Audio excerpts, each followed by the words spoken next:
waxaan jeclahay marka inaan idiin sheego waxa aan ka wada jihaynta aan jihaynin. marka aad maxkamad tagto aadna tahay lawyer ama sharci yaqaan aad tahay, waxaad awood u leedahay haddii aad og tahay in waxa la soo wado ama kiiska adi kaa soo horjeeda uu been yahay in aad jihayso markhaatigaas. waxaad ku jihaynaysaa inaad u sheegto ama aad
بسم الله الرحمن الرحيم.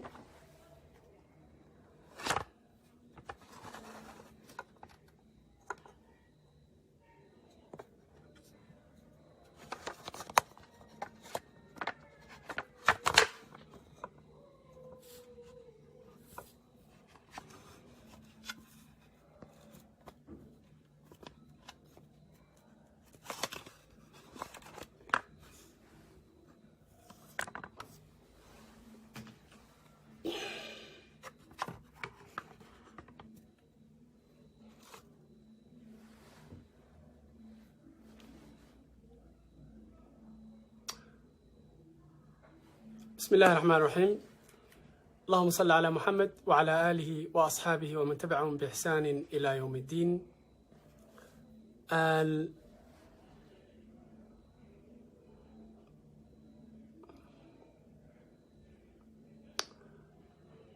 وحان الله سبحانه وتعالى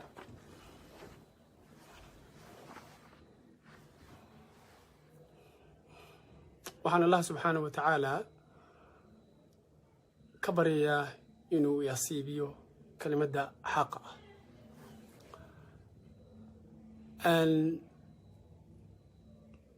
sidaad la socotaanba waxaan jeclahay marka hore inaan u mahad celiyo dhammaanba xubnaha kooxda tala ku nool oo runtii labadii wiigee lasoo dhaafay qabtay shaqo aada u muhiim ah, wax badanna u qabatay ummadda Soomaaliyeed iyo qaranka Soomaaliyeed. aad iyo aad ayaan waxyaabihii labadii wiigee ugu dambeeyey ama dhowrkii beri ugu dambeeyey ka socday dhammaanba miidiyaha iyo social media intaba kulligood u soo fadhiistay inaan caddeeyo dhowr arrimood runtii oo baryahanba laisla daba wareegayey iyo waraysi aan bixiyey ama life aan soo galay dhowr beri ka hor. ugu horreyn waxaan rabaa inaan mar kale ugu celiyo bulshada Soomaaliyeed. waxaan ugu socdaa dagaal runtii aad iyo aad u qarar. dagaalkaasi waxaa ku haya waddankeena Soomaaliyeed hay-ado shisheeye oo ka turjumaya danaha waddamo shisheeye. waxayna adeegsanayaan dad ka tirsan shacabka Soomaaliyeed ee iyagu u muuqda inay ka fakarayaan danta shacabka Soomaaliyeed.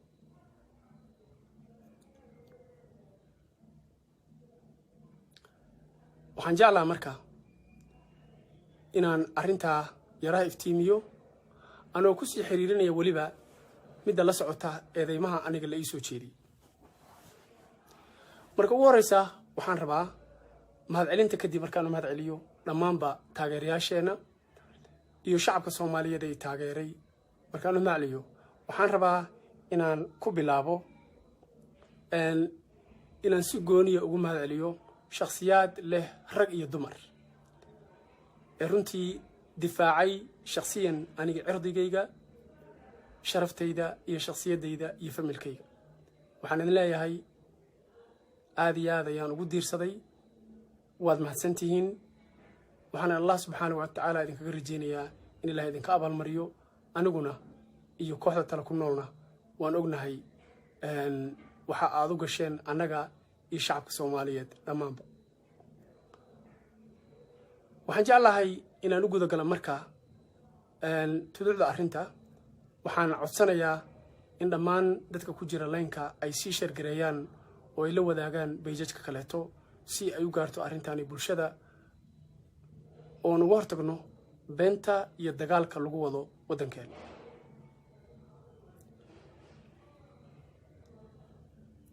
dhowaan sidaan horba idinkugu sheegaba intii aan la faafin dacayadii iga dhanka ahayd ee aad u fool xumayd ee lagu sheegay inaan ahay qof dilaa iyadoo danta laga lahaa ay ahayd in la burburiyo sumcaddayda iyo shakhsiyadayda si loo burburiyo dhambaalkii aan waday anigoo ahna gudoomiyaha kooxda tala ku nool ee u dhaqaaqda bedelida dhaqamada qaldamay ee Soomaaliyeed iyo taariikhda qaldanta ee Soomaaliyeed sida in la bedelo calanka iyo astaanta qaranka in la tirtiro haybta koorka in dib loo qoro taariikhdii waxaan sameeyay statements ama hadal aan iri ayaa muddo waxa ku mashquulsanaa dadka cadawga Soomaalida ah oo runtii ka soo horjeeda diinta islaamka dhaqanka Soomaaliyeed iyo horsocodka waddankeena Soomaaliyeed nacabna in waddanka Soomaaliyeed dib loo xoreeyo oo laga xoreeyo dhaqamada khaldan iyo diimaha khaldan ee naloo geliyay ama dhaqankeena ama calankeena ama astaanteena qaranka dadka iyagaahi waa cadawga waddanka Soomaaliya waa cadawga diinta islaamka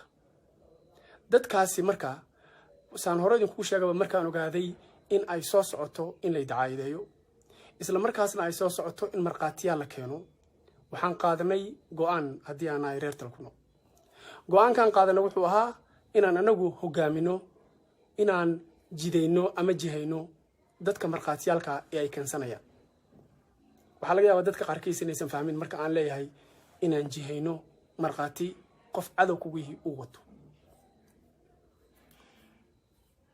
sharciga caalamka ama maxkamad marka la joogo waxay u kala baxdaa maxkamaduhu mid la yiraahdo public opinion in maxkamad caadi ah maxkamadda public opinion ka la yiraahdo ayaan hadda ku jirnaa waa maxkamadda aan ku doodayno aniga iyo kuwa qaran dumiska ee ka soo horjeeda dhaqanka diinta iyo horumarka dalkeena iyagoo u arka inay ka helayaan sandareerto una adeegaya gacmo shisheeye ama dawladda shisheeye waxaan jeclahay marka inaan idiin sheego waxa aan ka wada jihaynta aan jihaynay marka aad maxkamad tagto aadna tahay lawyer ama sharci yaqaan aad tahay waxaad awood u leedahay haddii aad og tahay in waxa la soo wado ama kiiska adi kaa soo horjeeda uu been yahay in aad jihayso marqaatigaas waxaad ku jihaynaysaa inaad u sheegto ama aad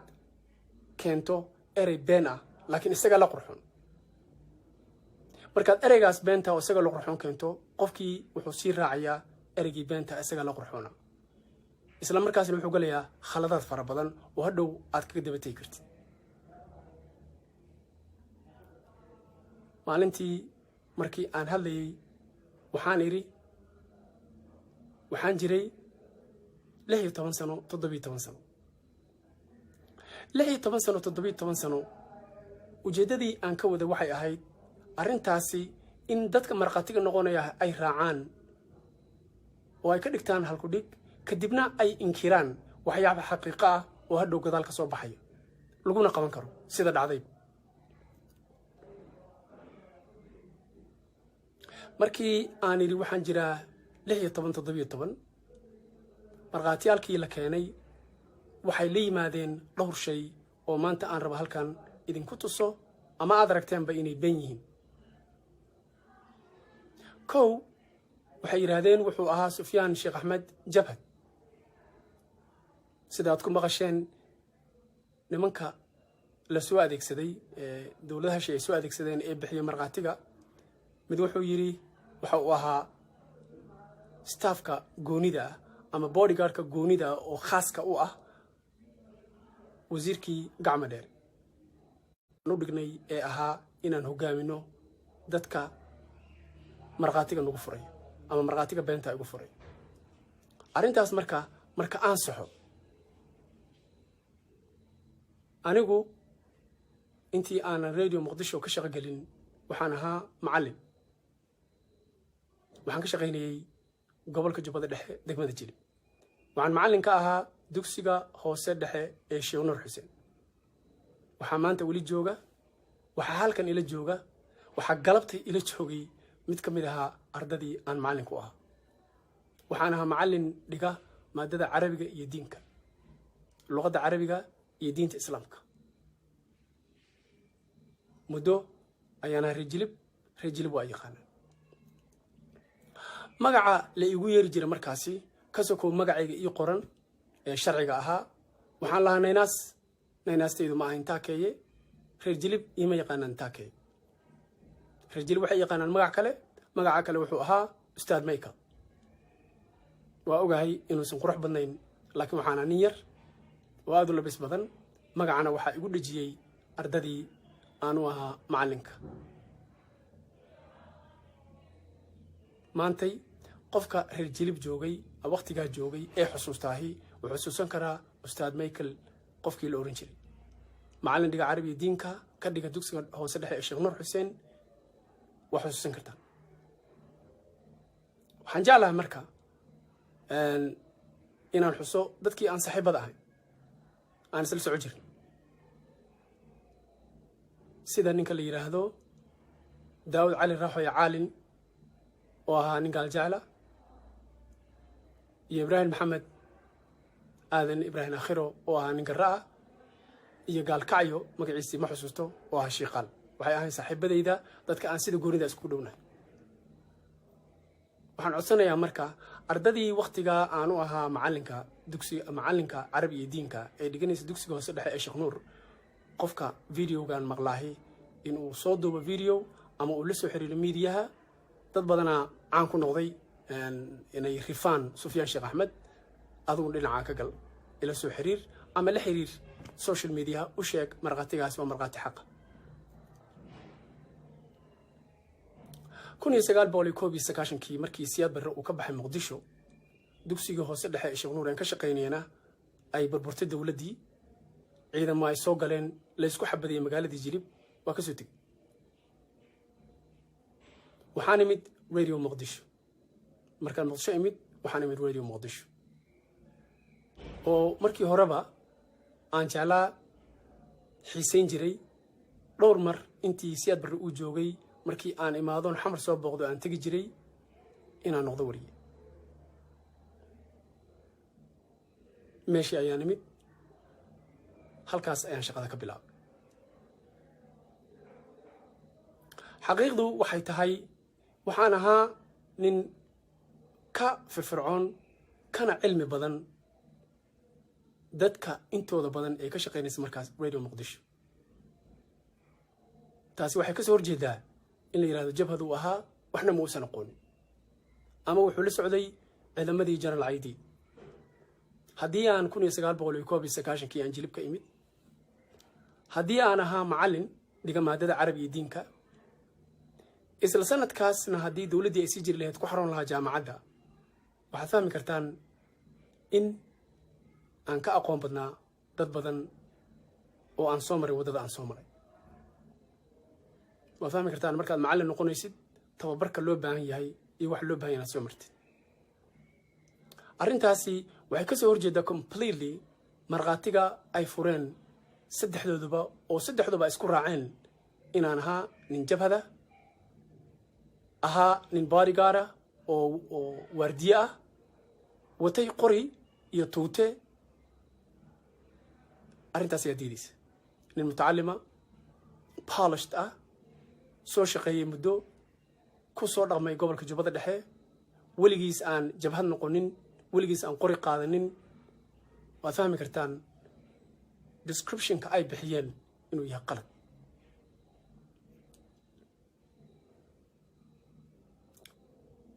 sababta keentay inay descriptionkaas ama iga bixiyaan sharaxaadaasna waxay ahayd because aniga ku hogaamiyo waxaan ku iri markii hore waxaan jiray 16 sano 17 sano haddii aan sheegi lahaa taariikhdan aan hadda maanta idiin sheegayo ma aysan dheheen wuxuu ahaa jabhad ma aysan dheheen wuxuu la socday ciidamadii general Aidid because waxay ahaa ladi logical wayna soo hubi lahayn xaqiiqdii oo wax fudud oo la heli karo in xaqiiqda ay tahay waxa aan sheegayo inaan macallin ahaa laakiin maadaama ay aamineen 17 sano 16 sano inuusan noqon karin macallin waxay go'aansadeen inay igu cambaareeyaan ama dawsha ii saaraan waxaanan aniga ahayn taasi waa qodobka koowaad waxay kaloo ku dhaceen dabinta aan u dhigay oo ahayd inay diidaan inay sheegaan laba qodob oo kaleeto oo beena kow waxay yidhaahdeen markii falkii lagu dilay nimanka afarta ee ay sheegeen waa sida iyagu sheegeen ee aan yidhaahdeen igu eedeeyeen aniga waan ka soo cararay raadiyo muqdisho iskuma aysan raacin arrintaas nin ka mid wuxuu yidhi waa ka soo cararay ninna wuxuu yidhi wuu sii joog waxaan rabaa shacabka soomaalida inaan la wadaago sidaan horeba waraysi ugu bixiyey inaan ahaa wariyaha khaaska ah ee ra-iisul wasaarihii markaasi jiray cumar carte qaalib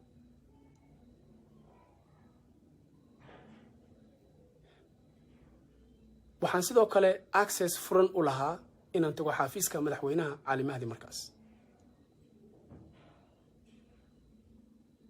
haddii ay sidaas xaqiiq tahay marka nin wariyaa oo sida ay sheegeen intuu sidii xoolihii ula baxay niman wariyaa ku dilay bildinka ama sartii wasaaradda warfaafinta musawicii u dhawaa intuu midba watay ayadoo loo joogo barqacad loo jeedo ku soo toogtay soo baxay mid kala watay soo toogtay macquul ma noqoteen in ra'iisul wasaaraha ama madaxweyne inuu ogolaado xafiiskiisa ama loo ogolaado inuu noqdo wariyaha ra'iisul wasaaraha waxaan kaloo sidoo kale macquul noqoteen haddii aan ahay nin aqoontiisu ay liidato oo iska xoogsaday ayadan lama ogolaadeen ragga marqaatiga furay marqaatiga beenta furay nin kamid ayaa wuxuu yiri qualificationkiisu ma uusan gaarinba because nin wax barta ma uusan ahayn waxaa laga rabaa sidii uu ku diidi lahaa waxbarashadeedii aan soo maray ee marqaatiga lamaantay waxaa kaloo cajiib ah dadka marqaatiga loo qabsaday nin kamid ihii maba jooginba waqtiga ayaga radio muqdisho ninkaasi waxaa annaga haddaan hareetalo ku nool naga mamnuuca inaan shakhsi magac dhowno annagoo diidan in ay meesha ku dhimato respectability-geena iyo sumcaddeena waxaan u taagannahay inaan saxno dhaqanka taariikhda iyo ummadda soomaaliyeed waxaan nahay macallimiintii soomaalida waxaan isu aragnaa inaan nahay macallimiinta soomaalida waxaan isu arkaa inaan nahay macallin qaranka soomaaliyeed raba in waxbaro bulshada soomaaliyeed sidaa daraaddeed iima habboona inaan qof magaciis sheego balse waxaad garan kartaa nin ka mida ragga marqaatiga furay maalintaa dhibkaasi dhacayo sida ay taariikhda ku sheegeen oo la yidhi 8 April bay ahayd qofkaasi ma uusan joogin muqdisho iyo radio muqdisho mid waxaa marka wax lala yaabaa adigoon joogin radio muqdisho adoon even joogin Mogadisho inaan marqaati furto loo tiraadid dad buu dilay was something very shameful waxay caddaynaysaa taasi marka beenta iyo waxaas lagu soo eedeeyay inaysan waxba ka jirin waxa uu shakhsigaas qiranayaa in warka loo soo sheegay asagu uusan goobjoog ba ahayn isagaa qiranaya waxaa kale ninka kale uu qiranayaa ninka ugu hadalka dheeraa wuxuu qiranayaa in marka ugu dambaysa waraysigiisa wuxuu leeyahay waa ku tuhunsana waryuhu dhowr mar uu ku celiyay inkastoo waryuhu laftirkiisu uusan samaynin waraysi cadaalada uu ku celiya dhowr mar wuxuuna runtii ku celiyey ama uu weydiiyey in uu goobjoog ah mar kasta wuxuu yidhi goobjoog baanan ahayn wuxuu yidhi waa la ii sheegay haddii marka ay sidaa tahay haddii loo sheegay markhaati ma noqon karo hore ayaan waxaan idiin idhi waxaa laygu eedeynayahay waan wax waxba ka jirin waxaa laygu eedeynayahay ma aha wax xaqiiqa maantay waxaa bulshada Soomaaliyeed wacad labada qofood iyo saddexda qofood baan dhaho oo la yiri waa markhaati nool maaha waxa loo baahan yahay waa markhaati goobjoog ah oo xaqiiqda og